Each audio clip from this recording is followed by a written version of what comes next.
la formation ELEC consiste donc à former des électriciens dans tous les domaines donc, de l'électricité, aussi bien habitat, industriel, tertiaire, énergie renouvelable. Alors les secondes bien sûr arrivent de troisième, donc ils ne connaissent pas grand chose à l'électricité au départ. Donc on commence par les fondamentaux, à savoir reconnaître du matériel, monter ce matériel sur une grille, câbler ce matériel, etc. et faire des essais de fonctionnement mais sur des systèmes qui sont très simples. Voilà, par exemple, juste faire démarrer un moteur électrique. Alors que les terminales, eux, vont travailler sur des machines complètes, des systèmes plus évolués.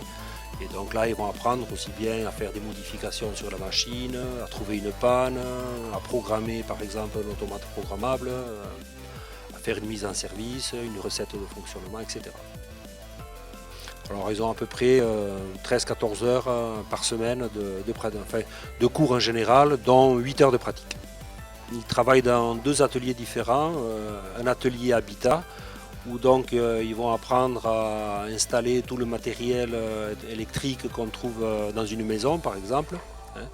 Donc à installer des lumières, installer des prises de courant, le tableau de répartition avec les différents disjoncteurs et les différentes protections. Mais ça peut aller aussi jusqu'à de la gestion de chauffage par exemple. Ensuite il y a l'atelier industriel où là ils vont faire la même chose mais sur du matériel qui va servir à piloter des installations industrielles, c'est-à-dire des machines par exemple. Les élèves qui ont un bac pro ELEC peuvent travailler donc dans plusieurs domaines d'activité.